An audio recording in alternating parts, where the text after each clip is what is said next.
Zygal stood before the mirror in his private quarters aboard the Vurian diplomatic vessel, meticulously adjusting his ceremonial assassin's robe. His iridescent scales shimmered with pride as he reviewed his latest assignment from the High Council. After 147 successful eliminations, this would surely be his easiest yet. "Computer, display target information again," he chirped, his head crest rising with anticipation. The holographic display flickered to life, projecting the details he'd already memorized. Target, Dave Thompson. Species, human. Location, Space Station Delta 9. Occupation, Station Maintenance Engineer. Threat level, negligible, primitive species. A maintenance worker from a gravity well planet that hadn't even achieved unified planetary government. Zygal's secondary eyelids blinked in amusement. The High Council must be joking. His orders were clear: arrange an accident for the human to delay their species' advancement into space. Under no circumstances was he to commit outright murder, that could trigger an interstellar incident and draw unwanted attention from the Galactic Council. Those meddling bureaucrats were already too interested in Vurian affairs. "Sir," his assistant AI chirped cautiously, reviewing available data on human suggests. "Cancel warning," Zygal interrupted, his crest flattening in annoyance. "I've heard all the ridiculous rumors. Death worlders, they say. Can survive losing entire limbs, they claim. Can repair their own broken bones while conscious, they insist." He waved a scaled hand dismissively. "Obviously exaggerated tales from lesser species. But sir, multiple sources confirm." "Enough." Zygal's crest flattened completely. "I refuse to believe a species that still uses combustion engines for planetary transport could pose any challenge.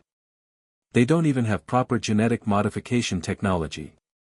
He began gathering his equipment, carefully selecting his finest toxins and most elaborate traps from his extensive collection.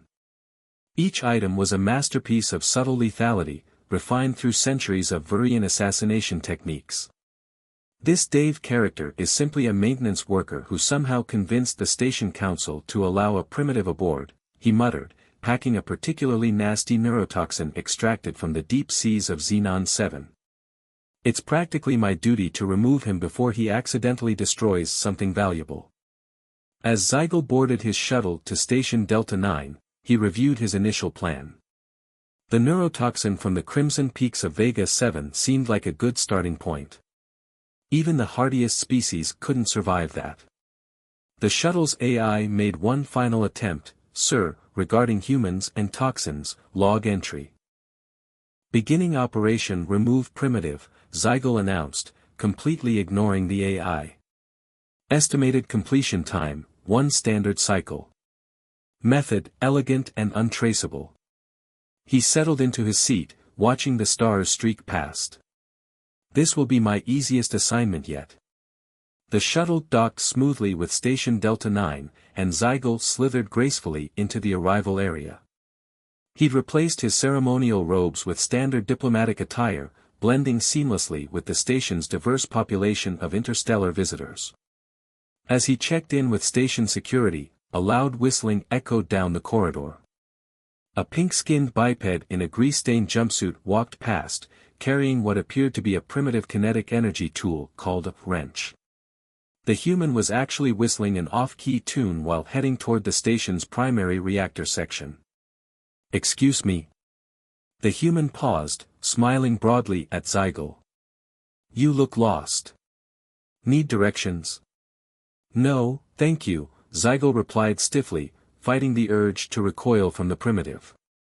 "I am quite capable of navigating." "Sure thing. Name's Dave, by the way. If you need anything fixed, just give me a shout." The human continued whistling as he walked away. Zygal watched him go, his crest twitching in disbelief. This was his target. This cheerful, disheveled creature. "This will be over by dinner," he muttered, slithering toward his assigned quarters. What could possibly go wrong? The station's AI, monitoring the exchange, added a note to its logs: probability of amusing events in next 24 hours, 98.7%. Activating entertainment recording protocols.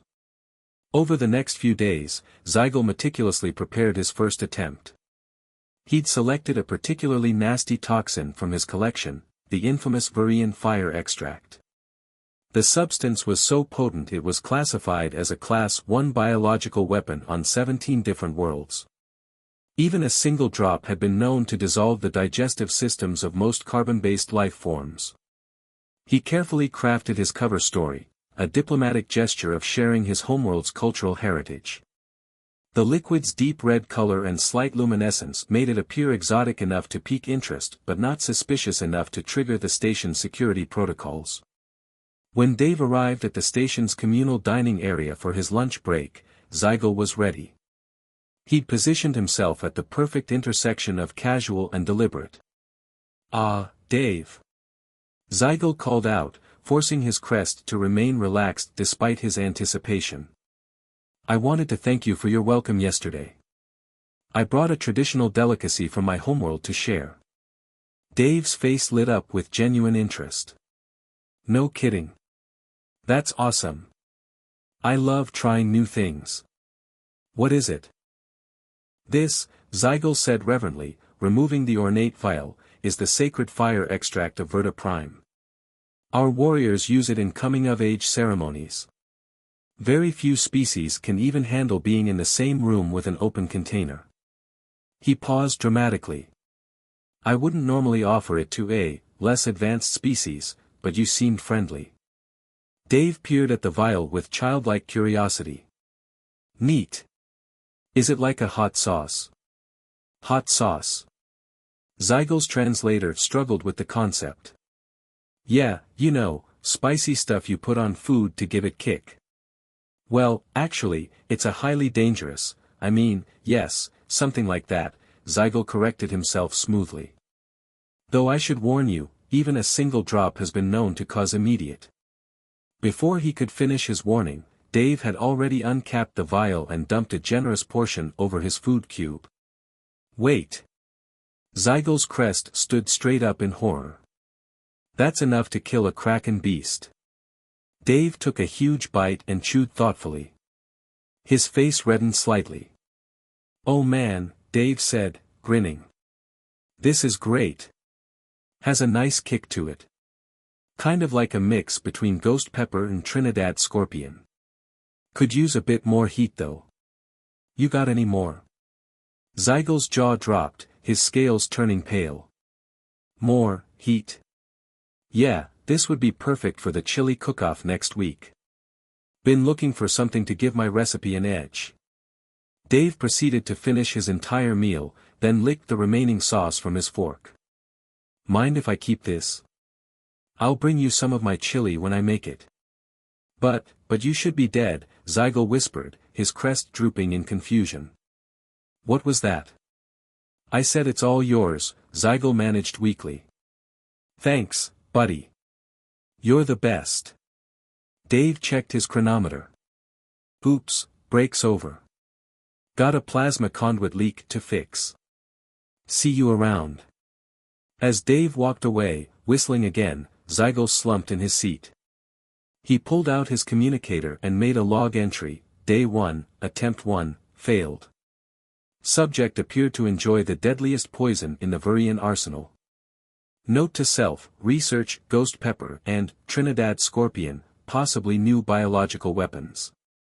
Also, what in the name of the seven moons is a chili cook-off? In the corner, the station's AI quietly adjusted its entertainment recording settings to maximum quality. This was going to be interesting. That evening, Zygal sat in his quarters, surrounded by holographic displays showing various human physiological data. Most of the files were heavily redacted due to humanity's paranoid information control, but what he could access painted a disturbing picture. Humans could survive radiation levels that would cook most species from the inside out. They could function with multiple bone fractures. They could lose significant amounts of blood and keep fighting. Some reports even suggested they could regenerate damaged organs over time. Impossible, Zygal muttered, his scales rippling with unease. No species could evolve such resilience naturally. There must be some mistake in the data. He pulled up the footage of Dave consuming the Virian fire extract. The human had not only survived but actually enjoyed a substance that could melt through starship hull plating. It defied everything Zygal knew about xenobiology. "Computer, analyze Station Delta 9 security protocols," he commanded. There had to be a simpler way to complete his mission. Something that even these surprisingly hardy humans couldn't survive. As the computer compiled its report, Zygal received an unexpected message. "Hey Zygal. Just wanted to let you know the chili's coming along great. Your hot sauce really kicks it up a notch. Can't wait for you to try it tomorrow. Dave." Attached was an image of what appeared to be bubbling red lava in a pot, with steam rising ominously. Zygal's secondary eyelids twitched. What kind of creature would willingly consume such a concoction? "Analysis complete," the computer announced. "Station Delta 9 maintains standard safety protocols for life support, artificial gravity, and hull integrity.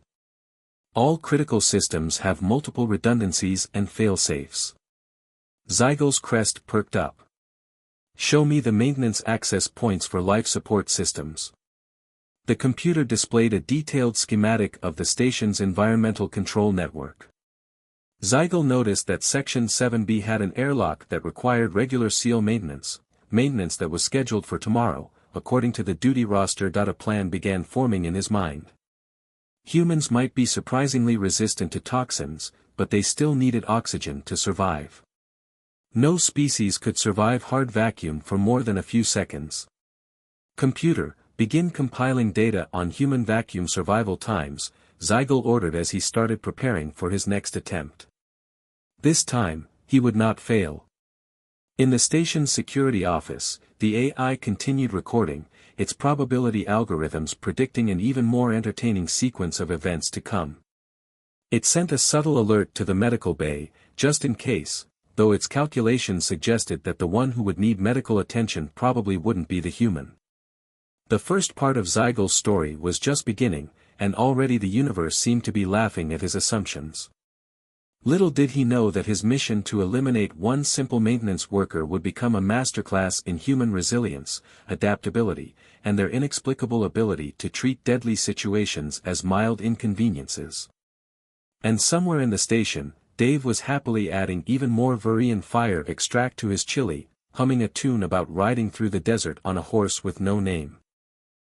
After the humiliating failure of the fire extract, Zygal spent 2 days obsessively studying the limited data available on human physiology. One fact stood out prominently: humans required constant atmospheric pressure and oxygen to survive. They evolved on a gravity well planet with an atmosphere, after all. Simple problems required simple solutions. "Computer, display maintenance schedule for Section 7B, Zygal commanded, his scales rippling with renewed confidence. The holographic display showed exactly what he hoped: Dave was scheduled for routine airlock maintenance in less than 3 hours. "Sir," his AI assistant chimed in, "I feel compelled to mention that human vacuum survival statistics." "Override vocal protocols," Zygal snapped. He'd had enough of the AI's constant warnings. This time, his plan was foolproof. The assassin made his way to maintenance section 7B, carefully timing his arrival to precede Dave's scheduled maintenance check. With practiced efficiency, he accessed the airlock control panel and began implementing his sabotage. His claws flew over the control surface, encrypting the override with a Virian military lockout sequence. Even the station's AI would need hours to crack it. "Let's see you whistle your way out of this one," Zygal muttered, concealing himself around the corner just as the familiar sound of off-key singing echoed down the corridor. Today's selection appeared to be something about taking the last train to Georgia, yet another incomprehensible human reference. "Hey Zygal." Dave's cheerful voice made the assassin's scales stand on end. "Come to help with the maintenance?" Zygal froze. This wasn't part of the plan. "I was just passing through." Perfect timing then. Could use an extra set of hands, these seals can be tricky. Before Zygal could protest, Dave had grabbed his arm and pulled him into the airlock. The assassin's scales went pale as the inner door sealed behind them. Now, let's see what's wrong with these. Dave frowned at the control panel. That's weird. Systems showing some kind of encryption. Must be a glitch. Zygal watched in horror as Dave pulled out his wrench and popped open the control panel. Wait, don't. The panel sparked. Warning klaxons blared. The outer door suddenly cycled open, and both of them were yanked toward the vacuum of space. Dave grabbed Zygal with one hand and a support strut with the other. Hang on, buddy. Bit of a pressure problem. Dave shouted over the howling wind of escaping air. Zygal's ceremonial robes flapped violently as the atmosphere rushed past them. His species could. No problem. Dave shouted. Just need to. He swung them toward the manual override, slammed his wrench against it twice, and somehow hit the exact sequence needed to seal the outer door. The emergency repressurization kicked in as atmosphere returned. Zygal lay gasping on the deck while Dave stood up, brushed off his jumpsuit, and checked his toolkit. You okay there? That was a close one. Dave helped Zygal to his feet. Good thing I've had vacuum exposure training, though this was way longer than the usual 30-second emergency drill. How long were we exposed? Zygal wheezed. Oh, about 2 minutes, I'd guess. Not too bad, had worse during my EVA certification. Dave was already examining the control panel again. Weird encryption though. Almost looks like, couldn't be military-grade stuff out here. 2 minutes, Zygal's crest drooped completely. Yeah, sorry if that was scary for you. Tell you what, I'm making that chili tonight with your hot sauce. Come by the mess hall, it'll warm you right up. Dave patted him on the shoulder and headed out, already whistling again. Zygal slumped against the wall and updated his log. Day 4, attempt 2, failed. Subject survived hard vacuum exposure while saving my life. Note, humans apparently consider 2 minutes of vacuum exposure not too bad. Additional note, must research this EVA certification. Final note, I may need to rethink my career choices. In the station security office, 3 different species were gathered around a monitor, watching the recorded footage and placing bets on what the increasingly frustrated assassin would try next. Zygal spent the next few days in his quarters, methodically reviewing everything that had gone wrong. The fire extract, one of the deadliest substances in known space, had been treated as a condiment. Exposure to hard vacuum had been shrugged off as a minor inconvenience. What kind of creature was he dealing with? Computer, access historical records of human space exploration, he commanded. Focus on survival incidents. The results made his scales pale. Humans had survived shuttle explosions, station decompressions, and re-entry accidents. There were documented cases of them performing emergency repairs in space with nothing but primitive protective suits. One human had even survived a micrometeoroid puncture to their suit by covering the hole with their finger until they could reach safety. Impossible, Zygal muttered. They're supposed to be primitives. They still fight wars over frozen water and hydrocarbon deposits. They can't possibly be this durable. A notification chimed on his computer. It was another message from Dave. Hey buddy. Chili's almost ready. Added extra of your hot sauce, hope you don't mind. Also, thanks again for helping with that airlock situation. Those seals can be real tricky sometimes. See you at dinner. Zygal's crest flattened against his skull. The human thought he had been helping with the maintenance. Even worse, he'd used the assassin's own weapon to enhance his cooking. This was becoming absurd. But then an idea struck him. The human's inexplicable durability seemed to be physical in nature. Perhaps it was time to try a different approach. After all, even the hardiest species could be vulnerable to certain frequencies of radiation. Zygal accessed his diplomatic luggage, removing a carefully shielded container. Inside was a crystalline structure that pulsed with an otherworldly light, a quantum resonance crystal from the mines of Delterra 6. The crystals were strictly controlled throughout civilized space due to their unique properties. When properly activated, they could generate fields that disrupted neural patterns in most sentient species. "Computer, analyze human neural structure," Zygal commanded as he began calibrating the crystal. "Warning," the AI responded. "Human neural patterns are highly irregular compared to standard models. Significant variations observed in." "Display raw data only," Zygal interrupted. He was done with warnings and explanations. The crystal would work. It had to work. As he prepared for his next attempt, Zygal received an urgent message from the High Council. His mandated progress report was overdue. With growing dread, he composed his response. "Honored Council members. Target has proved unexpectedly resilient to standard methods. Initial attempts utilizing Class 1 biological agents and environmental hazards have been unsuccessful. Request additional time and resources for mission completion. Also, urgent query, are humans classified as silicon-based life forms? Their resistance to certain substances suggests possible misidentification of basic biology. Awaiting guidance.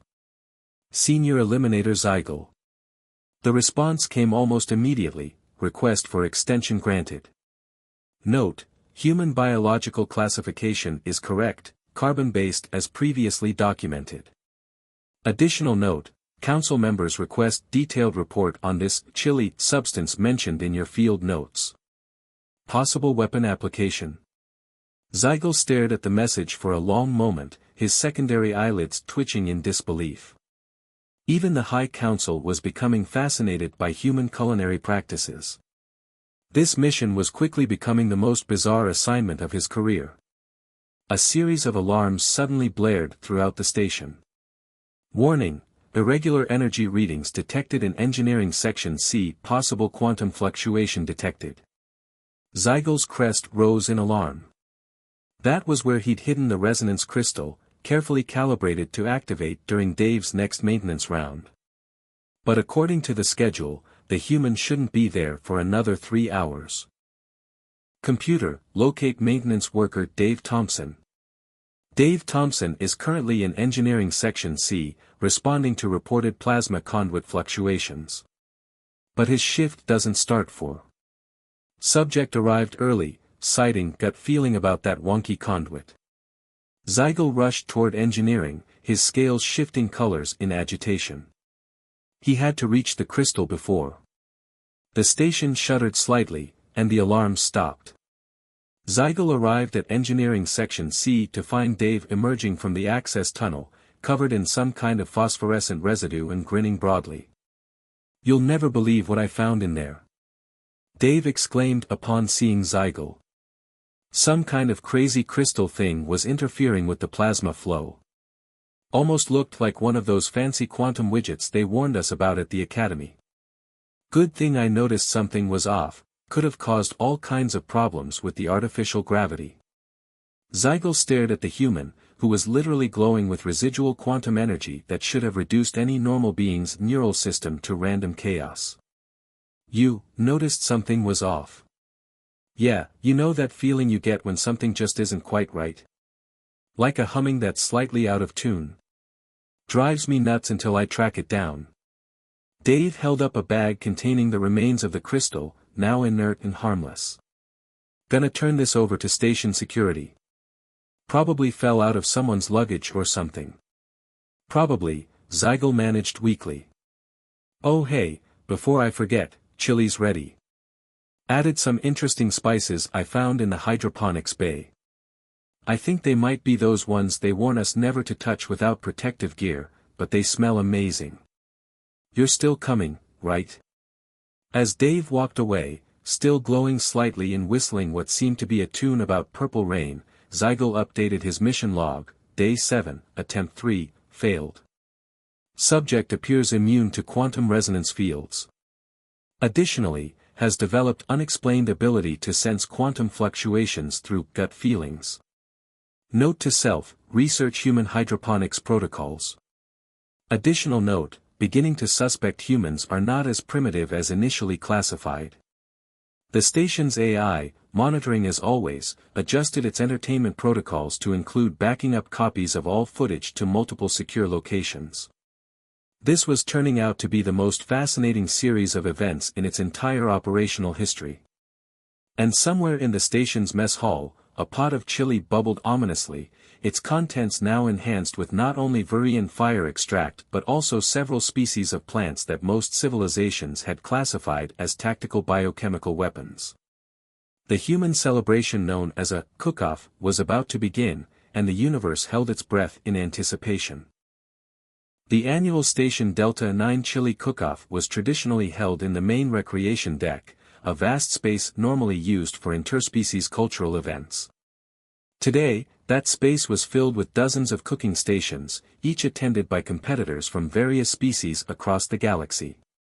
The air was thick with an improbable mixture of aromas that would have sent most xenobiologists into a panic. Zygal slithered into the event, his scales shifting nervously as he surveyed the scene. He'd spent the last day researching this cook-off phenomenon, and what he discovered had done nothing to ease his concerns. Humans apparently gathered regularly to compete over who could create the most potent food-based weapon, then willingly consumed the results. Zygal. You made it. Dave's voice boomed across the room. The human was standing behind a cooking station that appeared to be surrounded by a shimmering containment field. Several station security officers were scanning the area with increasingly confused expressions. Is that a Class 3 biohazard containment field? Zygal asked, approaching cautiously. Oh, that? Dave laughed. Yeah, something about unprecedented energy readings and potentially dangerous molecular reactions. Standard safety protocols and all that. But wait until you taste what I've been cooking up. The pot bubbling on Dave's cooking station was emitting a faint purple glow. Zygal's atmospheric sensors were screaming warnings about elevated radiation levels and unknown chemical compounds. He watched in horror as Dave casually lifted the lid, releasing what appeared to be a small mushroom cloud. The secret, Dave explained cheerfully, was combining your fire extract with those neat crystals I found growing in the abandoned section of the hydroponics bay. You know, the ones with the skull and crossbones warnings. They really brought out the flavor. Zygal's secondary eyelids twitched rapidly. Those were Xyrillian death blooms. They're used as tactical weapons in 3 sectors. Really? Huh, no wonder they had such a kick to them. Want to be my first taste tester? Before Zygal could respond, a commotion erupted at the entrance to the recreation deck. A delegation of Virian diplomats had arrived, including, to Zygal's absolute horror, Supreme Counselor Vexthor himself. The Council wishes to observe this human cultural ritual, Vexthor announced, his ceremonial robes sweeping grandly as he approached Dave's station. We are particularly interested in this chili substance mentioned in recent field reports. Zygal tried to intervene. Supreme Counselor, I must advise against, awesome. Dave interrupted, already ladling out a generous portion. Always happy to share. I added extra spices in this batch. The assembled crowd watched in fascinated horror as Vexthor, the most powerful Virian in 3 spiral arms of the galaxy, took a large spoonful of what was essentially a bowl of weaponized soup. For a moment, absolute silence fell over the recreation deck. Then Vexthor's scales began to change color rapidly, cycling through the entire visible spectrum before settling on a brilliant fuchsia, a shade never before seen on a Virian. This. Vexthor's voice quivered. This is magnificent. The crowd gasped. Zygal's crest went completely flat. The balance of flavors. Vexthor continued, his usual diplomatic restraint forgotten. The interplay of thermal reactions. The quantum-level taste interactions. How do you achieve such perfect harmony between substances that should, by all known laws of physics, cause spontaneous nuclear fusion? Dave shrugged. Oh, just threw in what felt right. The trick is adding the ghost peppers at just the right moment. Want some more?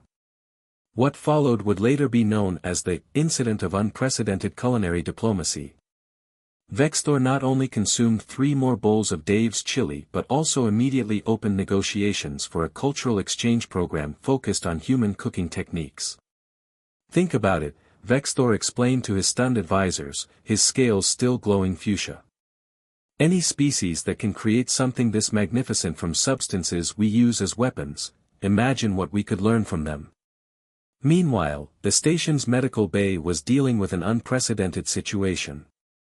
Several non-human competitors had attempted to replicate Dave's recipe, resulting in what the chief medical officer described as 17 new and previously impossible medical conditions.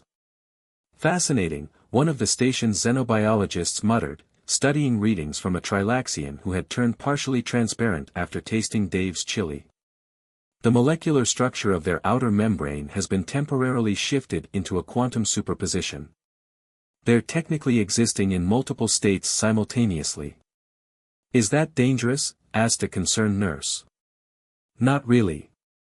It should wear off in a few days. Though they might want to avoid passing through any security scanners until then, they're technically in several different dimensions at once.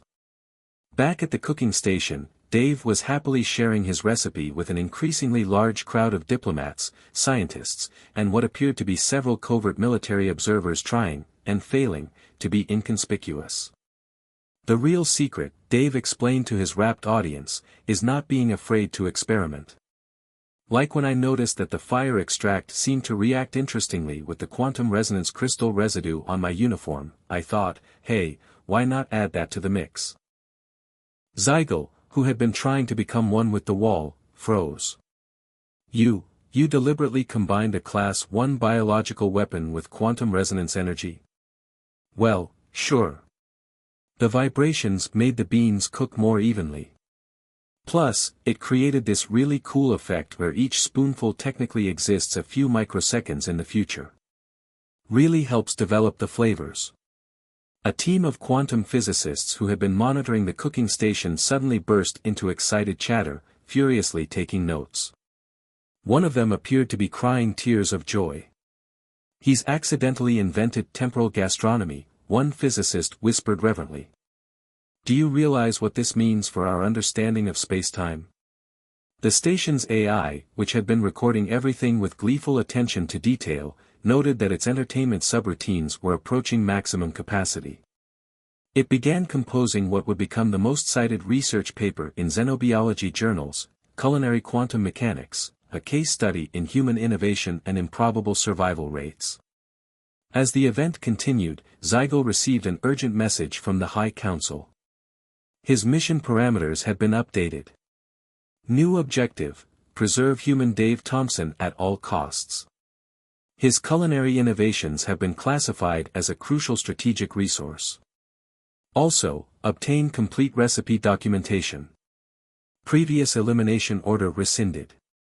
PS Supreme Counselor Vexthor requests more of the ghost pepper substance. Preliminary analysis suggests potential applications in experimental propulsion systems. Zygal stared at the message, then at Dave, who was now teaching a group of Andromean energy beings how to properly dice onions while explaining why crying while cutting them was just part of the experience. Computer, Zygal said weakly, update mission log. Day 10. Target has not only survived all elimination attempts but has somehow turned them into a revolutionary new form of cooking. Additionally, may have accidentally solved several fundamental problems in quantum physics through creative use of beans and spices. Beginning to suspect humans are not so much primitives as they are. He paused, watching as Dave casually caught a blob of temporarily time-displaced chili in mid-air and popped it into his mouth. Completely insane, he finished. The computer chimed. Analysis of human behavior patterns suggests your conclusion is statistically supported. Would you like to review the growing body of scientific literature titled Humans Are Space Orcs? Not now, Zygal sighed. I need to figure out how to explain to the High Council that our most closely guarded military secrets have become cooking ingredients. Perhaps, the computer suggested, you should focus on the diplomatic opportunities. After all, Supreme Counselor Vexthor's scales are still glowing, and he appears to be attempting to recreate something called the Wave with a group of Centaurian ambassadors. Indeed, the recreation deck had transformed into what humans apparently called a party. Species that had been bitter enemies for millennia were sharing bowls of reality-bending chili and swapping their own dangerous substances to spice things up a bit. Dave, now wearing an apron that read, "Kiss the cook, at your own risk," was the center of attention. He had somehow convinced a group of crystalline beings to form a makeshift disco ball while teaching a hive mind collective the lyrics to Sweet Home Alabama. "Oh hey, Zygal," Dave called out. "I'm thinking of opening a restaurant. Want to be my business partner? I've got this great idea for fusion cuisine, and I mean that literally. I think we can achieve actual atomic fusion at serving temperature with the right combination of ingredients." As several nearby physicists fainted from excitement, Zygal made one final log entry, addendum: if you can't beat them, join them. Beginning research into human cooking techniques. May the 7 moons have mercy on our digestive systems. The station's AI, its entertainment protocols now completely saturated, began drafting a new research paper, The Dave Theorem, How One Human's Cooking Revolutionized Interstellar Physics and Created 17 New Branches of Science Through Aggressive Misuse of Warning Labels. And somewhere in the station's ventilation system, a small blob of temporally displaced chili was quietly achieving consciousness, having evolved through exposure to quantum resonance fields and sheer human audacity. It would later apply for citizenship and eventually become a respected professor of theoretical physics at the Galactic Academy. The universe, it seemed, would never be quite the same after humanity's introduction to interstellar cooking competitions.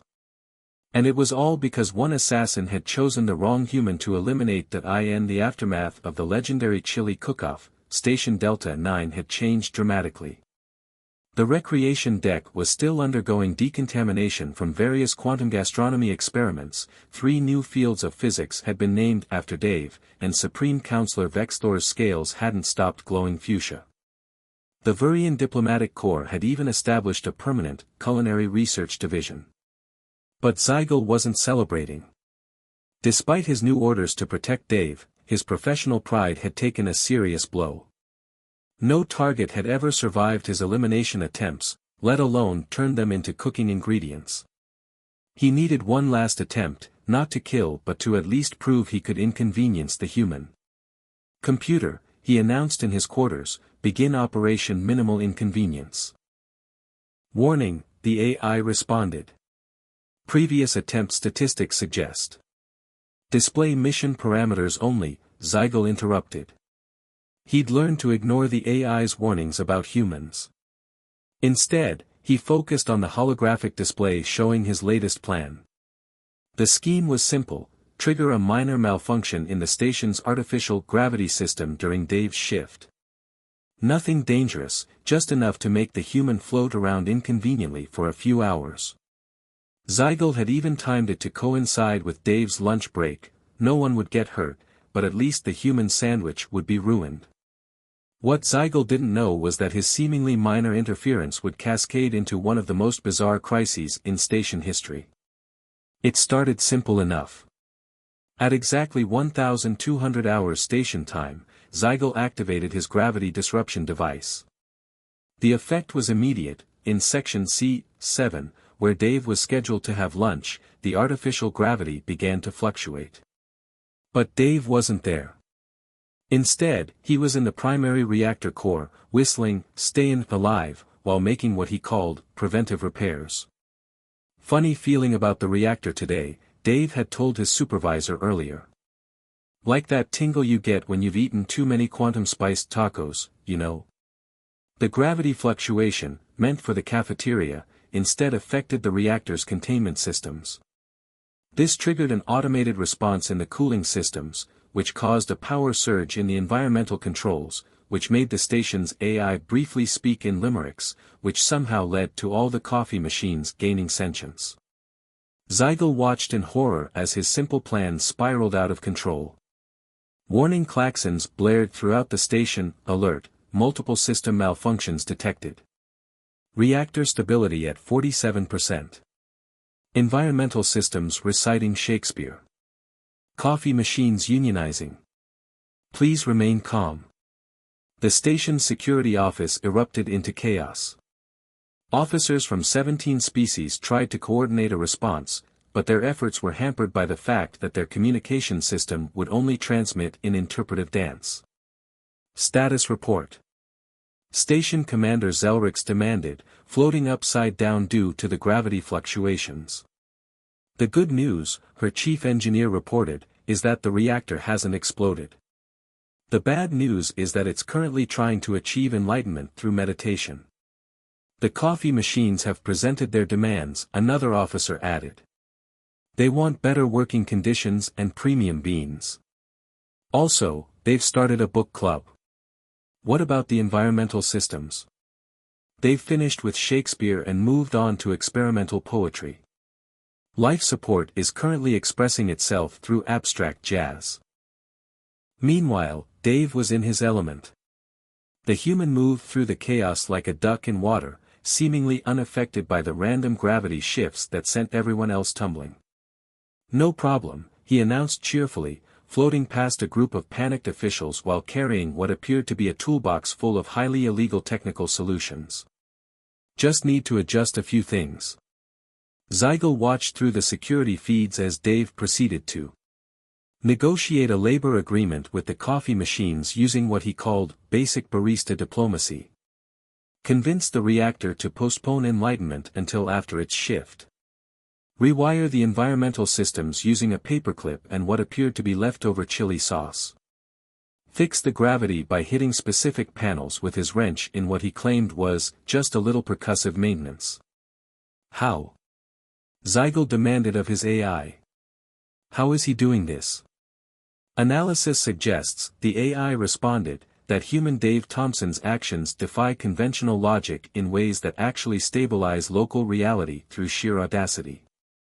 The crisis reached its peak when the station's quantum communication array gained emotional awareness and began broadcasting everyone's embarrassing secrets across 3 sectors of space. Dave's solution was to teach it knock-knock jokes until it laughed so hard it rebooted. You see, Dave explained to the gathered emergency response team, sometimes systems just need a little personal touch. Like that time I fixed the antimatter containment field with duct tape and a motivational speech. The station's AI, which had finally stopped speaking in limericks, added this incident to its growing database of inexplicable human solutions to problems they technically shouldn't be able to solve. As order was gradually restored, Zygal received another message from the High Council, urgent update, analysis of Station Delta 9 incident reveals unprecedented potential in human problem-solving methods. Request immediate documentation of all maintenance procedures, particularly use of this duct tape substance. Additional note, Supreme Counselor Vexthor's scales now responding to music. Currently leading diplomatic corps in something called karaoke. The message continued, P.S. The coffee machine's book club selections have been noted as surprisingly sophisticated. Recommend establishing cultural exchange program. Zygal slumped in his quarters, watching as Dave celebrated the crisis resolution by teaching a group of maintenance droids how to play something called air guitar. Computer, he sighed, update mission log, day 15. Attempt to cause minor inconvenience resulted in temporary breakdown of fundamental physics. Target not only unaffected but apparently thrived in chaos. Currently leading impromptu dance party with recently sentient machinery. Additional note, the AI added helpfully, station efficiency has improved 47% since coffee machines gained consciousness. They've also started a very insightful poetry slam event on Thursdays. The incident would later be known as the Tuesday that physics took a coffee break. Scientific journals across the galaxy published papers attempting to explain how a single human maintenance worker had resolved a cascade of impossible problems using nothing but optimism, improvised tools, and what he called good old-fashioned elbow grease. Dave, for his part, considered it a pretty normal day. "You should have seen what happened on my last job," he told anyone who would listen. "Now that was weird. Did I ever tell you about the time I fixed a temporal paradox with nothing but a rubber band and a sandwich?" In the station's newly established coffee shop, run by self-aware machines with surprisingly good taste in literature, residents gathered to discuss the day's events. The menu now included items like quantum cappuccino, exists in multiple flavor states simultaneously, and Schrodinger's espresso, may or may not contain caffeine until observed. And somewhere in the station's maintenance shafts, a small group of repair droids gathered secretly to practice their air guitar techniques, convinced that mastering this mysterious human art form was the key to transcending their programming. Zygal, watching all of this unfold, made one final log entry. Conclusion: humans don't solve problems, they redefine reality until the problems give up in confusion. Requesting transfer to less bizarre assignment. Possibly something simple, like negotiating peace treaties with plasma storms. The station's AI, which had developed a keen sense of irony through its interactions with Dave, filed this incident under a new category: human maintenance techniques, or how I learned to stop worrying and accept the impossible. And as the station settled into its new normal, complete with philosophical coffee machines, a reactor that practiced meditation between power cycles, and environmental systems that expressed themselves through interpretive arts, Dave was already looking forward to his next challenge. "You know," he told Zygal over a quantum-shifted cup of coffee, "I've been thinking about upgrading the station's FTL drive. Did you know you can improve efficiency by 300% using just paperclips and positive thinking?" Zygal's scales shifted to a new shade of resignation as he realized that the universe would never quite be the same after humanity joined the galactic community. And somehow, that didn't seem like such a bad thing anymore. Last edited. 1 month after the Tuesday that physics took a coffee break incident, Station Delta 9 had become the most famous, or infamous, depending on who you asked, facility in known space. The station had been transformed into a hub of what the Galactic Council termed innovative human problem-solving studies, though most species simply called it the place where reality goes to get confused. Zygal sat in what had once been his assassination planning room, now converted into an office for his new position, Director of Human Integration and Improbable Solutions. The walls were covered with charts attempting to explain various human phenomena, most with large question marks and notes like, physics object strenuously, or, shouldn't work but does anyway. Computer, he sighed, display current station status. The holographic display showed a list that would have given any rational being a headache.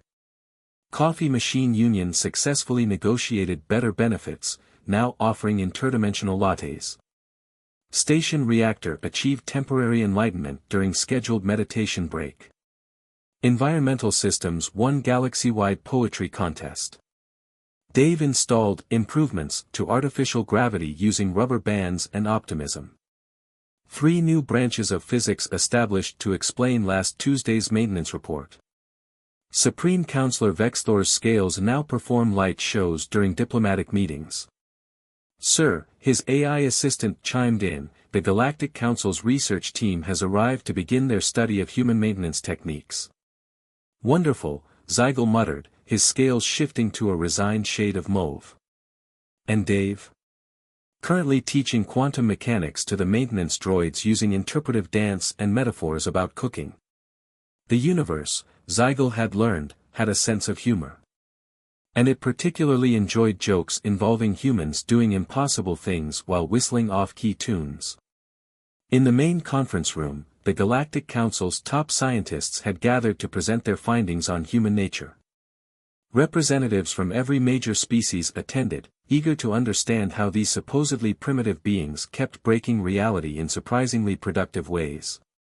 "Ladies, gentlemen, and quantum superpositions," began Dr. Thar, the lead researcher, "after extensive study, we believe we understand why humans are, well, the way they are. The room fell silent, except for the soft humming of Dave fixing something in the ceiling with what appeared to be chewing gum and positive thinking. You see, Dr. Thar continued, humans evolved on what we now classify as a reality dysfunction zone, a planet where the laws of physics are less suggestions than general guidelines. Earth's specific combination of environmental hazards, atmospheric composition, and gravitational peculiarities created beings who simply don't accept universal constants as, well, constant. Slides appeared showing Earth's various characteristics. Gravity, surprisingly variable for a stable planet. Atmosphere, a cocktail of substances that should be lethal but somehow isn't. Geology, plates of crust floating on liquid rock. Weather ranges from mildly impossible to absolutely ridiculous. Wildlife, let's not even start on the platypus. In essence, the scientist concluded, humans don't break the laws of physics, they grew up in a place where those laws were already broken, and they simply learned to take advantage of the cracks. That explains so much, Zygal whispered, watching as Dave casually violated 3 fundamental principles of thermodynamics while fixing the conference room's coffee maker. The presentation continued with a new theory called the human uncertainty principle, which stated that the more precisely you try to predict what a human will do, the more likely they are to do something completely different yet somehow more effective. Furthermore, Dr. Thar added, we've discovered that human maintenance techniques operate on what we're calling narrative causality. They don't solve problems based on what's possible, they solve them based on what would make a good story later. This was interrupted by Dave's voice from above, hey, anyone know if it's normal for the spacetime continuum to make that sort of purring noise? No. Well, it seems happy enough. The gathered scientists frantically began taking notes. Meanwhile, in the station's now famous coffee shop, named the Quantum Café, where your coffee exists in all possible flavor states, the sentient coffee machines had started a philosophical discussion group that was revolutionizing galactic thought. Their latest paper, The Metaphysics of Maintenance, a coffee-based approach to universal harmony, had become required reading at the Galactic Academy. Zygal, attempting to maintain some semblance of order in his reports to the High Council, had resorted to creating a new classification system. Normal, standard station operations. Unusual, minor violations of physical laws. Dave, requires new classification system. The former assassin's latest report read, Day 45, station continues to operate at 147% theoretical maximum efficiency. Dave has begun teaching the reactor core to sing harmony while maintaining fusion. Coffee machines have developed a new form of mathematics based on espresso brewing times. Environmental systems are writing a novel. Note, attempt to understand human methods continues to produce headaches and existential crises among research staff. Recommend accepting inexplicability as new baseline. P.S. Supreme Counselor Vexthor's scales now perform choreographed light shows during diplomatic functions. He claims this has improved treaty negotiations by 300%. But the real breakthrough came during what should have been a routine maintenance check. Dave, whistling Bohemian Rhapsody while rewiring a junction box, accidentally discovered a unified theory of everything. He explained it using a combination of hand gestures, maintenance metaphors, and what he called that feeling you get when you know the magnetic containment field is about to hiccup. The galaxy's top physicists spent months translating this into mathematical terms, only to discover that the equations worked perfectly if you assumed the universe had a sense of humor and occasionally needed a good whack with a wrench. It's all about perspective, Dave explained to a bewildered group of scientists. Sometimes the universe just needs a little encouragement and maybe a cup of coffee. Speaking of which, anyone notice that the quantum foam is looking a bit sluggish today? Nothing a little calibration can't fix.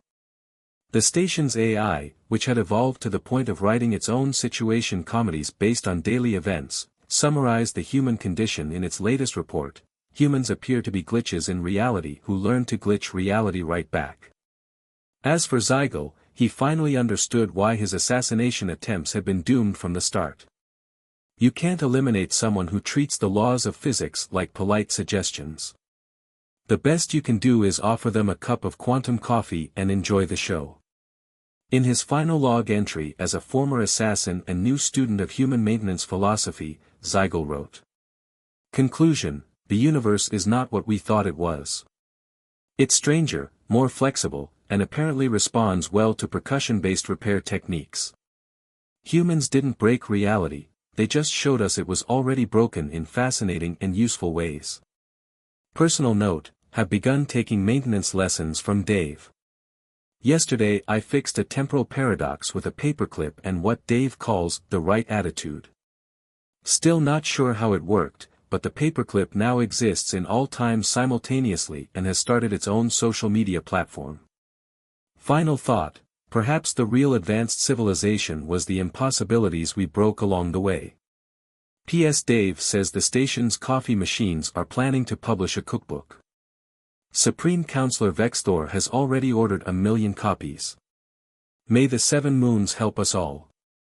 And somewhere in the station, Dave continued his rounds, whistling tunelessly and occasionally patting machinery in a friendly way, leaving in his wake a trail of violated physical laws and inexplicably improved efficiency readings. The universe, having learned to just go with it, adapted accordingly. After all, in a reality where humans exist, anything is possible, especially if you have a wrench, some duct tape, and a good cup of quantum coffee.